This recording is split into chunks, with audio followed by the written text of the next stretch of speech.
Next we are going to study that is Earth's magnetism.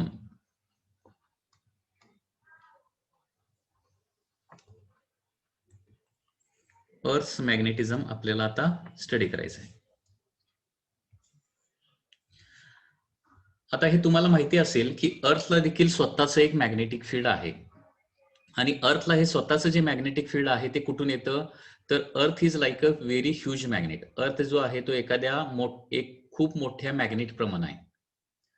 Okay, आणि त्याच्यामुळे अर्थला magnetic field आहे आणि त्या मॅग्नेटिक फील्डचा अर्थच्या मॅग्नेटिझमचा आपल्याला आता इथून पुढे स्टडी करायचा आहे. त्याच्याशी रिलेटेड टर्म सगळे आपल्याला बघायचे आहेत.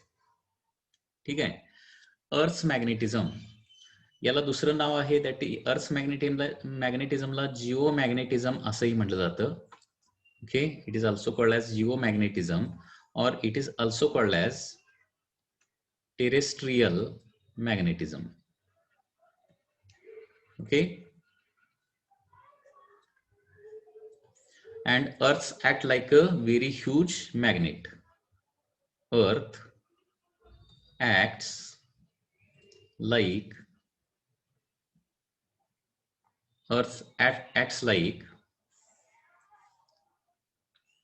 a very huge magnet.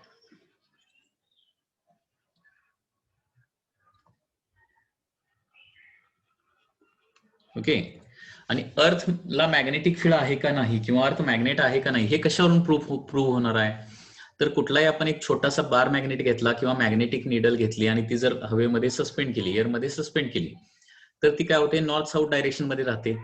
आता एखादा बार मॅग्नेट पर्टिक्युलर डायरेक्शन मध्ये कधी राहणार आहे ज्यावेळी तिथं एक्सटर्नल मॅग्नेटिक फील्ड असेल तरच, अदरवाईज तो पर्टिक्युलर डायरेक्शन मध्ये राहणार नाही. म्हणजे मॅग्नेटिक फील्ड जर नसतं तर बार मॅग्नेट आपण जसा ठेवणार तसंच राहिला असता किंवा मॅग्नेटिक निडल जशी ठेवणार तशीच राहिली असती. ओके, आता मॅग्नेटिक निडल कुठल्याही पोझिशनला ठेवली तर फायनली ती कुठल्या डायरेक्शनला येऊन थांबते नॉर्थ साऊथ डायरेक्शनला. म्हणजे याचा अर्थ काय होणार आहे नॉर्थ साऊथ डायरेक्शननं अर्थ भोवती एक मॅग्नेटिक फील्ड असणार आहे, लक्षात घ्या. ओके, म्हणजे याच्यावरून हे प्रूव्ह होतं की अर्थ acts like a very huge magnet. Okay, and अर्थ मॅग्नेटिझम जे आहे त्याला काय म्हणतो आपण जिओ मॅग्नेटिझम असं म्हणतो किंवा त्यालाच दुसरं नाव काय आहे terrestrial. Okay, it is also called as TARE terrestrial magnetism. It is also called as terrestrial magnetism. Okay, आणि अर्थ जो आहे तो एका ह्यूज मॅग्नेट प्रमाणात ऍक्ट होतो. आता अर्थला हे मॅग्नेटिझम कुठून मिळतं याचा अगोदर सुरुवातीला स्टडी करूया. ओके, अर्थला हे कुठून मॅग्नेटिक मिळणार आहे. अर्थ acts like a very huge bar magnet. Okay, एखाद्या बार मॅग्नेट प्रमाणे ते काय होते ऍक्ट होते. म्हणजे सपोज ही अर्थ असेल तर अर्थच्या आतमध्ये या पद्धतीने एक खूप मोठा बार मॅग्नेट असल्यासारखं असतं आतमध्ये. ओके, व्हेरी ह्यूज बार मॅग्नेट, त्याला एका साईडला नॉर्थ पोल असणार आहे आणि दुसऱ्या साईडला काय असणार आहे साऊथ पोल असणार आहे. For example here there is a south pole and here there is a north pole. Very large bar magnet buried in the earth. Okay, आता हे अर्थला मॅग्नेटिक फील्ड कुठून प्रोड्यूस होतं त्याचा आपण थोडासा स्टडी करूया. Okay, what are the reasons for earth magnetic field. Reasons, okay, reasons for Earth's magnetic field. अर्थच्या मॅग्नेटिक फील्डचे रिझन काय म्हणजे अर्थला मॅग्नेटिक फील्ड कुठून निर्माण होणार आहे. तर पहिलं जे रिझन आहे that is molten core of the earth. Molten core of earth. अर्थचा जो सेंट्रल पार्ट आहे त्याला काय म्हणतो कोअर असं आपण म्हणतो आणि तो कुठल्या कंडिशन मध्ये आहे मोल्टन स्टेट मध्ये आहे, व्हेरी हाय टेम्परेचरला आहे, लक्षात घ्या. Okay, so this is the earth. Okay, आणि अर्थच्या सेंटरला काय आहे सेंटरला आतमध्ये कम्प्लिटली मोल्टन पार्ट आहे, मोल्टन कोअर पार्ट आहे, लक्षात घ्या. याला कोअर असं म्हणतो molten core. So this is the molten core of the earth आणि it is at very high temperature. आता लक्षात घ्या कुठलाही ॲटम किंवा मॉलिक्यूल व्हेरी हाय टेम्परेचरला जर ठेवला तर तो ऍटम राहत नाही, त्याचं काय होतं, आयन्स मध्ये कन्व्हर्जन होतं. म्हणजे ड्यू टू हाय टेम्परेचर काय असतात, तिथं ऍटम्स राहतच नाही, त्याचं कन्व्हर्जन कशामध्ये होतं, आयन्स मध्ये होतं. लक्षात आलं. आता आयन्स म्हणजे काय असणार आहेत, पॉझिटिव्हली किंवा निगेटिव्हली चार्ज आयन्स असणार आहेत. Okay, generally positively charge ions असतात. आणि लक्षात घ्या, ज्यावेळी अर्थ स्वतःच्या ऍक्सिस भोवती रोटेट होते त्यावेळी काय होणार, इथं जे असणारे आयन्स आहेत ते सर्क्युलर मोशन परफॉर्म करायला लागतात. मी काय सांगतोय लक्षात येते का बघा. अर्थच्या सेंटरला मोल्टन कोअर आहे. तो मोल्टन कोअर व्हेरी हाय टेम्परेचरला आहे. या हाय टेम्परेचरला ऍटम हे ऍटम फॉर्म मध्ये असत नाही, तर त्याच्याऐवजी कुठल्या फॉर्म मध्ये असतात, ते आयन्स फॉर्म मध्ये असतात. आयन्स म्हणजे थोडक्यात काय झालं, चार्जड पार्टिकल झालं. आयन म्हणजे काय झाला, चार्ज पार्टिकल. आता अर्थ स्वतःभोवती रोटेट होते हे तुम्हाला माहिती आहे. आता ज्यावेळी अर्थ स्वतःभोवती रोटेट होते त्यावेळी त्याच्यामध्ये असणारे आयन्स जे आहेत ते देखील काय करतात, सर्क्युलर मोशन परफॉर्म करायला लागतात, रोटेट व्हायला चालू होतात आयन्स. आणि हे तुम्हाला बेसिक आयडिया माहिती पाहिजे की कुठलाही चार्ज जर सर्क्युलर मोशन परफॉर्म करायला लागला, ओके, कुठलाही चार्ज जर सर्क्युलर मोशन परफॉर्म करायला लागला तर त्याच्याभोवती काय होतं, मॅग्नेटिक फील्ड प्रोड्यूस होतं. एक्झाम्पल घ्या, समजा अशा प्रकारे एक आपण कॉईल घेतली, कॉईल, आणि त्याला आपण बॅटरी जोडली, बॅटरी कॉईलला बॅटरी जोडली तर काय होतं, कॉईल मधून करंट फ्लो व्हायला चालू होतो. करंट फ्लो होतो म्हणजे चार्ज फ्लो होतो ना, आणि चार्ज इथं काय करतो, सर्क्युलर मोशन परफॉर्म करायला लागतो. आणि त्याच्यामुळे चार्ज सर्क्युलर मोशन परफॉर्म करायला लागल्यानंतर या कॉईल भोवती काय होतं, या पद्धतीनं मॅग्नेटिक फील्ड प्रोड्यूस होतं. हे तुम्हाला माहिती आहे बेसिक आयडिया. म्हणजे कॉईल मधून करंट पास केला असता कॉईल मॅग्नेट म्हणून ऍक्ट होते. म्हणजे याचा अर्थ चार्ज सर्क्युलर मोशन मध्ये फिरायला लागला किंवा करंट सर्क्युलर मोशन मध्ये फिरायला लागला तर काय होणार आहे, तिथं मॅग्नेट तयार होतो. तसं इथं देखील हा जो सेंट्रल पोर्शन ज्याला लावा असं म्हटलं जातं, लावा, या लावामध्ये आयन्स असतात, चार्जड पार्टिकल्स असतात. आणि अर्थ ज्यावेळी रोटेट होते त्यावेळी हे आयन जे आहे ते काय करतात, सर्क्युलर मोशन मध्ये फिरायला चालू करतात, सर्कल मध्ये फिरायला चालू करतात. म्हणजे इथे एक प्रकारची इमॅजिनरी कॉईल तयार होते की ज्याच्यामधून करंट फ्लो होतोय. अशा प्रकारे इमॅजिनरी कॉईल तिथं असल्यासारखं असतं. ओके, आणि त्याच्यामुळे काय होणार आहे, इथं मॅग्नेटिक फील्ड तयार होणार आहे. and therefore earth acts like a very huge bar magnet. Okay, लक्षात येते मी काय सांगतोय. आता याचं वर्डिंग मी कसं लिहिणार बघा.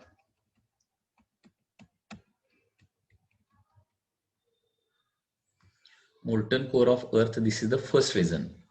अर्थच्या मॅग्नेटिझमला बेसिकली 2 रिझन आहेत. हे पहिलं रिझन आपण इथे लिहितोय. The centre of earth, centre of earth किंवा सेंट्रल रिजन ऑफ अर्थ असं म्हणूया. सेंट्रल रिजन ऑफ अर्थ जे आहे त्याला काय म्हणतो आपण, कोअर असं म्हणतो. It is called as core. Is at very high temperature, high टेम्परेचरला असतो. Okay, therefore it has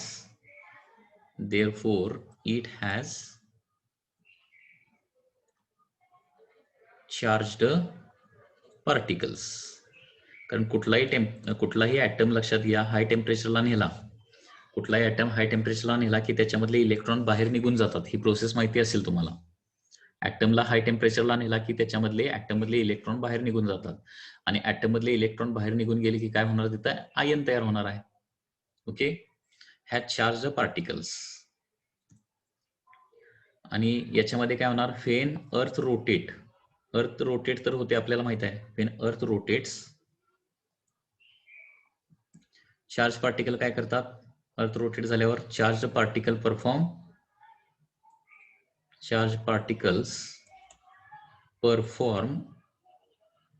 circular motion. Charge particle perform circular motion. Okay, and when charged particle perform circular motion, when charged particle perform circular motion,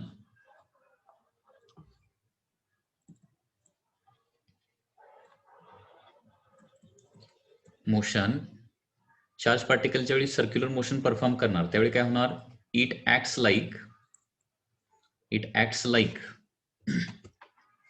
ते कशाप्रमाणे असणार आहे, it acts like current carrying coil, current carrying coil which produces magnetic field, which produces magnetic field. Okay, हे reason लक्षात आलं का बघा, काय reason लिहिलंय सांगितलंय ते. सेंट्रल रिजन ऑफ अर्थ जो आहे तो व्हेरी हाय टेम्परेचरला असतो. हाय टेम्परेचरला असल्यामुळे तिथं चार्ज पार्टिकल क्रिएट होतात, म्हणजे ऍटमचं आयन मध्ये कन्व्हर्जन होतं. ज्यावेळी अर्थ रोटेट होते त्यावेळी चार्ज पार्टिकल सर्क्युलर मोशन मध्ये फिरतात, आणि चार्ज पार्टिकल सर्क्युलर मोशन मध्ये फिरल्यामुळं काय होणार आहे, एक करंट कॅरिंग कॉईल तिथं प्रोड्यूस झाल्यासारखं होणार आहे, लक्षात घ्या. किंवा चार्ज पार्टिकल ज्यावेळी सर्कलमध्ये फिरतात त्यावेळी ते मॅग्नेटिक फील्ड प्रोड्यूस करतात, आणि त्याच्यामुळं अर्थला मॅग्नेटिक फील्ड मिळतं. Okay, so this is the first reason for earth magnetic field. Second reason काय बघा, second reason that is ionosphere. Ionosphere मुळे देखील काय होतं, अर्थला मॅग्नेटिक फील्ड मिळतं आयोनोस्फियर मुळे. ठीक आहे. आता आयोनोस्फियर म्हणजे काय असतं, इफ दिस इज दी अर्थ, अर्थ भोवती ऍटमॉस्फियर आहे. ओके,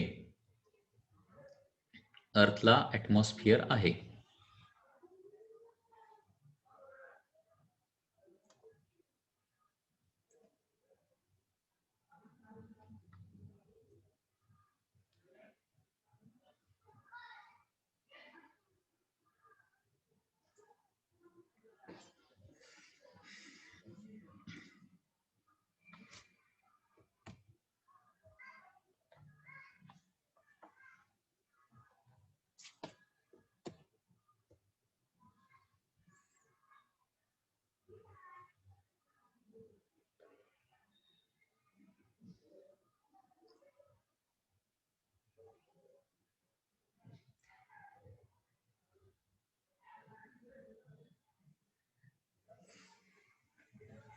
हा सेंट्रल रिजन जो आहे त्याला काय म्हणणार मी, अर्थ असं म्हणणार.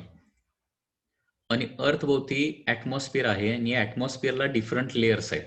ओके, सगळ्यात पहिला जो लेअर असतो ऍटमॉस्फियरचा त्याला काय म्हणायचं, ट्रोपोस्फियर. तो 15 किलोमीटर 15 किलोमीटर पर्यंत असतो.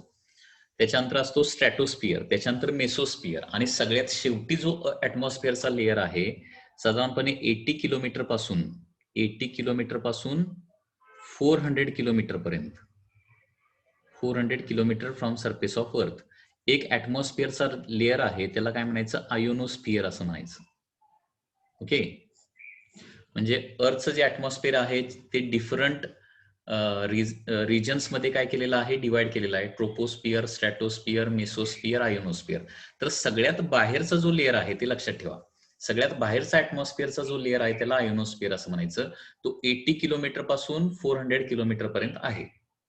ओके, आणि याला आयोनोस्फियर असं नाव का आहे, कारण याच्यामध्ये आयन्स असतात, म्हणजे ऍटम्स कधी नसतात या रिजन मध्ये, आयन्स असतात. आणि आयन्स का असतात, तर पहिली गोष्ट म्हणजे या रिजन मध्ये सगळ्यात प्रेशर कमी असतं, आणि सगळ्यात जास्त हीट एनर्जी सनकडून येणारे जे रेडिएशन आहेत, सनकडून येणारे लाईट किंवा रेडिएशन जे आहेत ते सगळ्यात अगोदर कुणाला मिळतात, आयोनोस्फियरला मिळतात.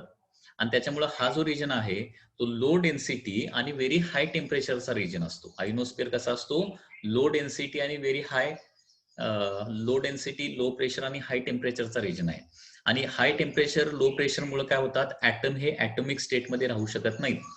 त्या ऍटम मधले जे इलेक्ट्रॉन आहेत ते बाहेर पडतात, आणि पुन्हा एकदा ऍटमचं कन्व्हर्जन काय होतं, आयन्स मध्ये होतं. ओके, आता पुन्हा एकदा सेम थिंग, अर्थ काय होते, स्वतःच्या ऍक्सिस भोवती रोटेट होते, like this. Earth rotate like this about its own axis. त्यावेळी आयोनोस्फियर मध्ये असणारे जे आयन्स आहेत किंवा चार्ज पार्टिकल जे आहेत ते सर्कलमध्ये असे फिरायला चालू करणार. जे इथं असणारा पार्टिकल असं सर्क्युलर मोशन परफॉर्म करणार. आणि वन्स अगेन एखादा चार्ज सर्क्युलर मोशन परफॉर्म करायला लागला की तो एखाद्या करंट कॅरिंग कॉईल प्रमाणे ऍक्ट होतो. आणि करंट कॅरिंग कॉईल ही मॅग्नेट म्हणून ऍक्ट होते नेहमी. म्हणजे पुन्हा एकदा इथं काय होणार आहे, magnetic field is produce due to ionosphere. म्हणजे मॅग्नेटिक फील्ड प्रोड्यूस होण्यासाठी दोन मेन रिझन आहेत. हे बघा, पहिली महत्वाची गोष्ट म्हणजे मॅग्नेट कधी तयार होतो, जर चार्ज सर्क्युलर मोशन करायला लागला तर, हे अगोदर बेसिक लक्षात ठेवा. कुठलाही चार्ज सर्क्युलर मोशन करायला लागला की तिथं मॅग्नेटिक फील्ड तयार होतं. आणि अर्थच्या कोरमध्ये असणारे चार्जेस देखील सर्क्युलर मोशन परफॉर्म करतात. आयोनोस्फिअर मध्ये असणारे जे चार्जेस आहेत किंवा आयन्स आहेत ते देखील सर्क्युलर मोशन परफॉर्म करतात अर्थच्या रोटेशनल मोशनमुळे. आणि त्याच्यामुळे काय होतं, अर्थला मॅग्नेटिक फील्ड मिळतं. ओके, सो इथं रिझन काय लिहिणार बघा. Ionosphere is outermost layer of the Earth's atmosphere.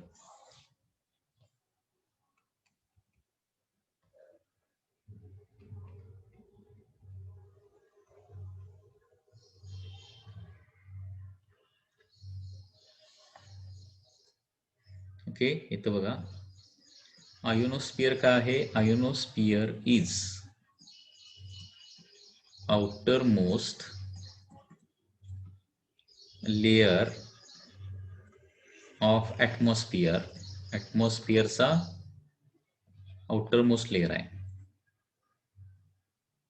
which is outermost layer of atmosphere which is at low density, low pressure तिथं असतं, and high temperature.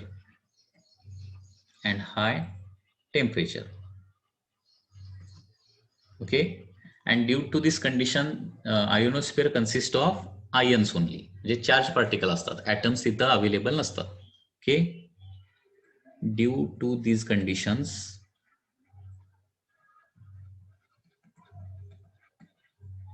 ionosphere has ions in bracket. Ions म्हणजेच काय असणार आहे, आयनला आपण चार्ज्ड पार्टिकल्स असं म्हणू शकतो. Charged particles. आता Wien earth rotate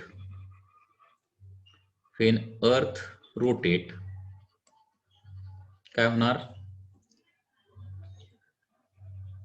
charged particles जे आहेत ते काय करणार, सर्क्युलर मोशन परफॉर्म करणार.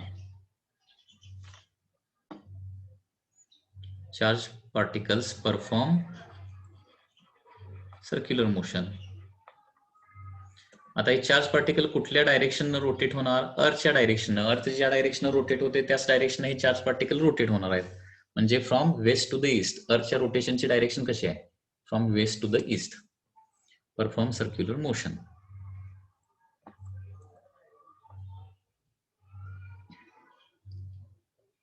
and they produce magnetic field.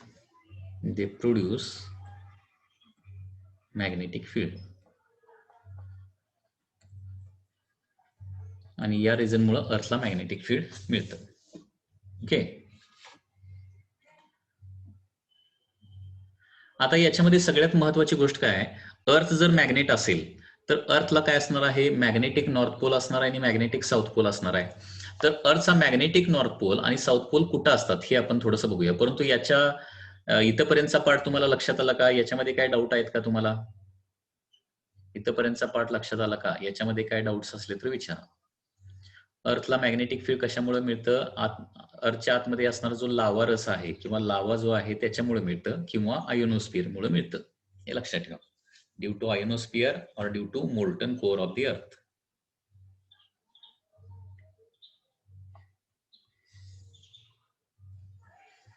Okay, आता मॅग्नेटिक नॉर्थ आणि magnetic south pole of the earth कुठं असणार आहे तर ते आपल्याला बघायचं आहे. तर याच्यामध्ये सपोज दिस इज अर्थ, समजा ही अर्थ असेल,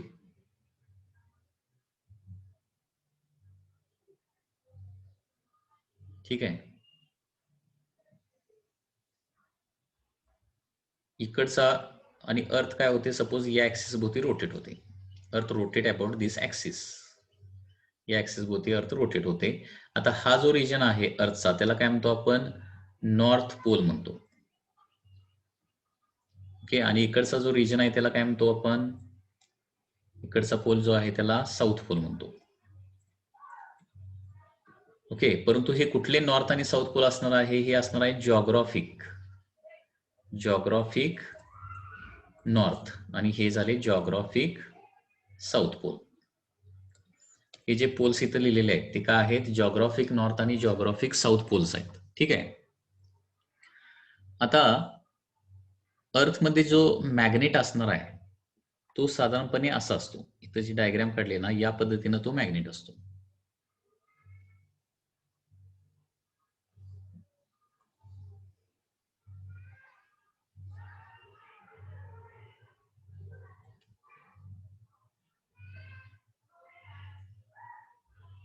okay, so magnet of earth, magnet inside जो अर्थ आहे तो या पद्धतीने असणार आहे. आणि या मॅग्नेटचा अर्थचा जो मॅग्नेट आहे त्याचा साऊथ पोल जो आहे तो इथं असतो आणि नॉर्थ पोल जो आहे तो इथं असतो. म्हणजे लक्षात घ्या, अर्थचा मॅग्नेटिक साऊथ कुठं असणार आहे? जिओग्राफिक नॉर्थला असणार आहे. याला काय म्हणणार मी? मॅग्नेटिक साऊथ असं म्हणणार. Magnetic south pole. आणि इकडे काय असतो? मॅग्नेटिक नॉर्थ पोल असतो. ओके,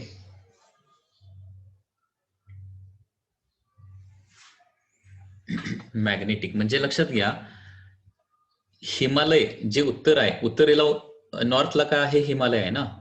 तर तिकडे हिमालयाकडे अर्थचा काय असणार आहे? मॅग्नेटिक साऊथ पोल असणार आहे. हे लक्षात ठेवा. ओके, हे बरोबर उलट असतं, हे तुम्हाला व्यवस्थित लक्षात ठेवावं लागेल. आणि कन्याकुमारीकडं म्हणजे आपण त्याला जॉग्राफिक साऊथ, फक्त साऊथ म्हणत होतो, त्याला जॉग्राफिक साऊथ म्हणा. तर कन्याकुमारीकडे काय असणार आहे? मॅग्नेटिक नॉर्थ पोल असणार आहे. तर हे एक सेंटेन्स खूप इम्पॉर्टंट आहे, हे लक्षात ठेवा. टुवर्ड्स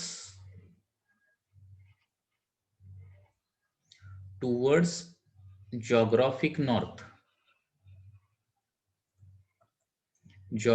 नॉर्थला काय असतं?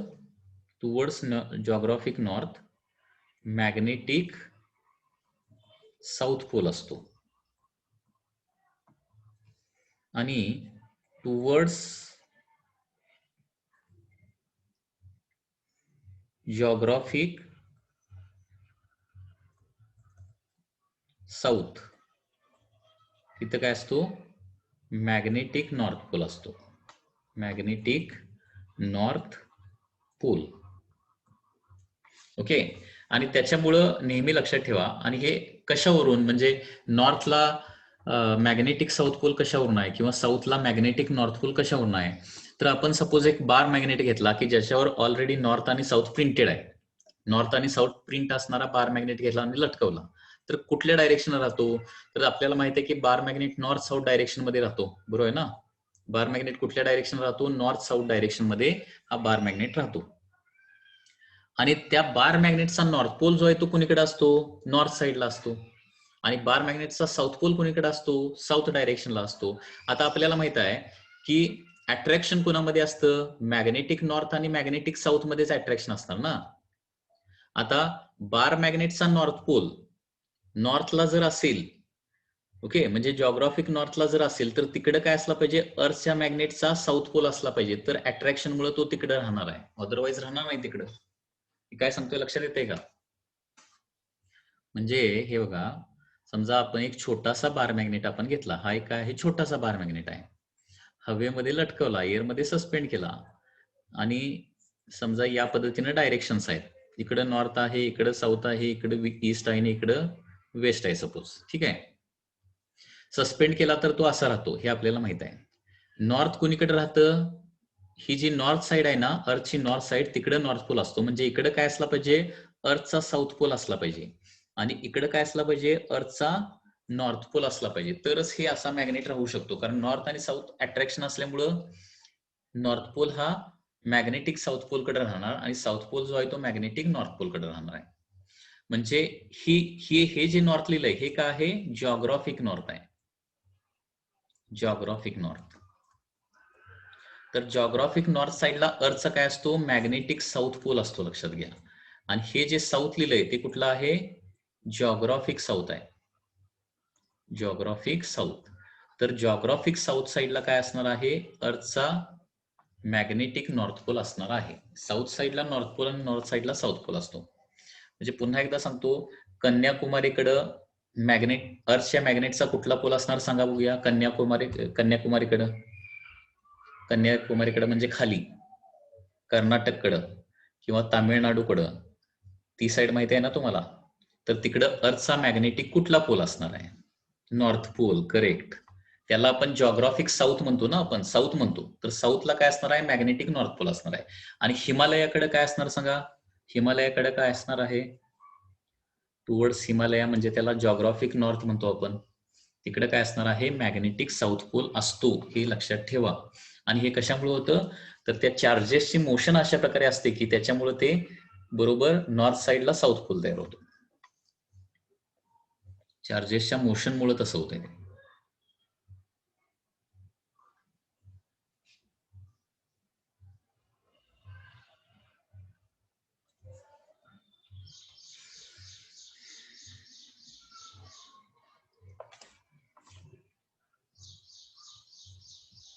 हा, नेक्स्ट. आता अर्थच्या मॅग्नेटिक फील्डशी रिलेटेड काही टर्म्स आपल्याला बघायचे आहेत. तर त्या कुठल्या कुठल्या टर्म्स आहेत बघा. Terms related to earth and earth's magnetic field. Terms related to earth and earth's magnetic field.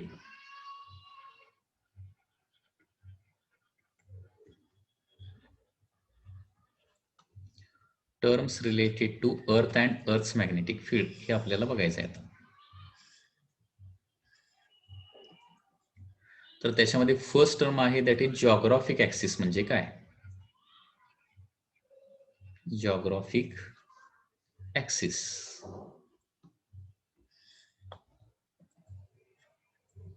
त्यासाठी अर्थ मॅग्नेटिक फील्डची डायग्राम अगोदर इथे घेऊया.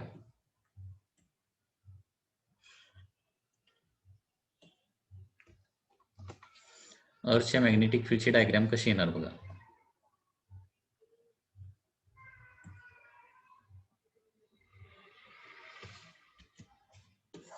अर्थच्या मॅग्नेटिक फील्डची डायग्राम या पद्धतीनं आहे. हे बघा, दिसते का, हा काय झाला, ऍक्सिस ऑफ रोटेशन झाला.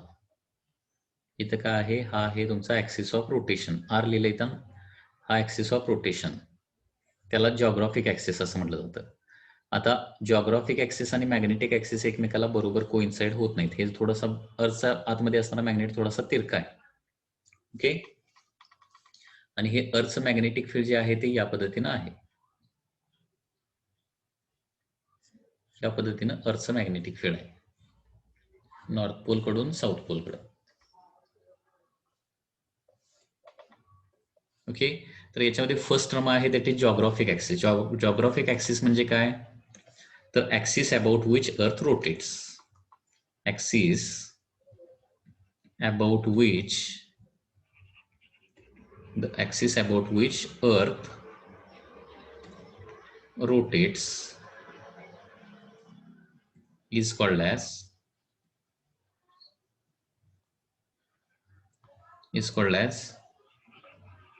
geographic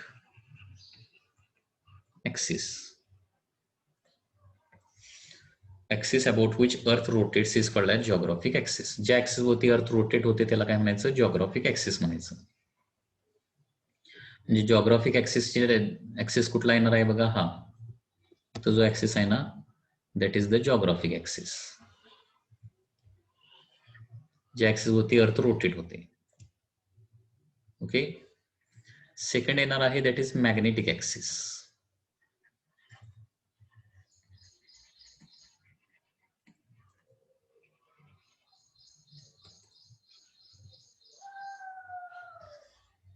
तर मॅग्नेटिक ऍक्सिस म्हणजे काय, अर्थचा मॅग्नेटिक नॉर्थ पोल आणि मॅग्नेटिक साऊथ पोल याच्यामधून पास होणारी जे लाईन आहे त्याला काय म्हणणार आपण, मॅग्नेटिक ऍक्सिस असं म्हणणार.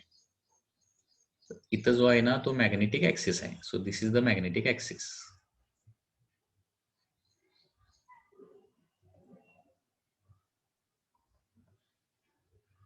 So this is magnetic axis.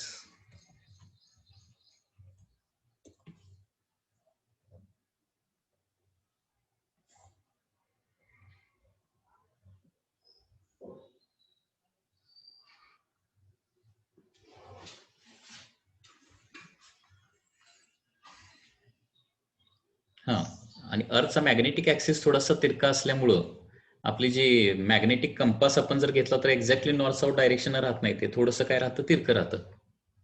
Okay,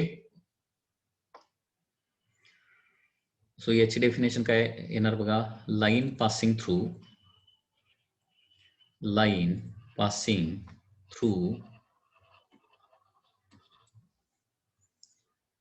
magnetic south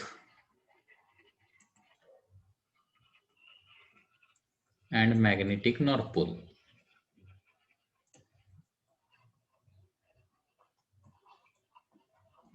of earth is called as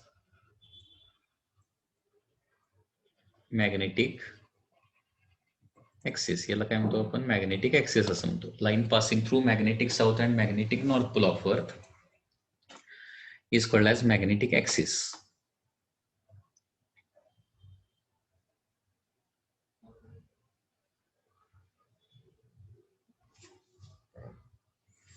okay, आता जिओग्राफिक ऍक्सिस आणि मॅग्नेटिक ऍक्सिस एक्झॅक्टली एकमेकाला मॅच करतात का, तर मॅच करत नाहीत. बघा, हा इकडं आहे मॅग्नेटिक ऍक्सिस आणि इकडं आहे जिओग्राफिक ऍक्सिस. तर यांच्यामध्ये काय आहे, अँगल आहे, ते एकमेकाला एक्झॅक्टली कोइन्साइड करत नाहीत. आणि हा जो अँगल आहे तो तुम्हाला माहिती असणं आवश्यक आहे. तो जो अँगल आहे तो साधारणपणे 11.2 डिग्री असतो. 11.2 degree. Okay, geographic axis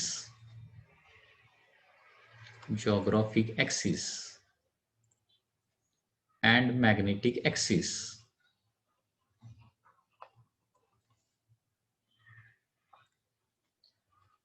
doesn't coincide. Geographic axis आणि मॅग्नेटिक ऍक्सिस एकमेकाला कोइन्साइड करत नाहीत. ओके, आणि त्यांच्यामध्ये अँगल किती असतो, देर इज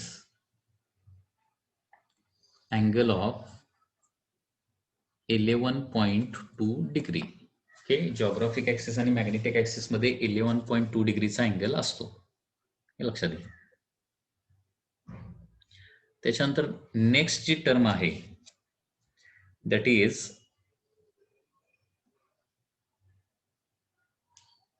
जिओग्राफिक मेरिडियन म्हणजे काय.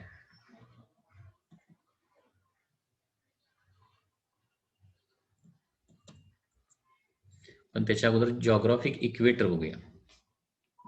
नेक्स्ट टर्म आहे that is geographic equator. Geographic equator म्हणजे काय बघूया. त्याच्यानंतर मॅग्नेटिक इक्वेटर.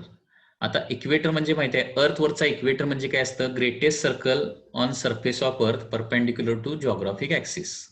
म्हणजे या जिओग्राफिक ऍक्सिसला परपेंडिक्युलर ग्रेटेस्ट सर्कल आपण अर्थच्या सरफेसवर काढलं तर त्याला काय म्हणणार आपण, जिओग्राफिक इक्वेटर असं म्हणणार. So this is the geographic equator. Diagram मध्ये दिसतोय का बघा, डायग्राम मध्ये जो दिसतोय ना that is geographic equator, blue colour मध्ये आहे. Greatest circle on surface of earth perpendicular to geographic axis.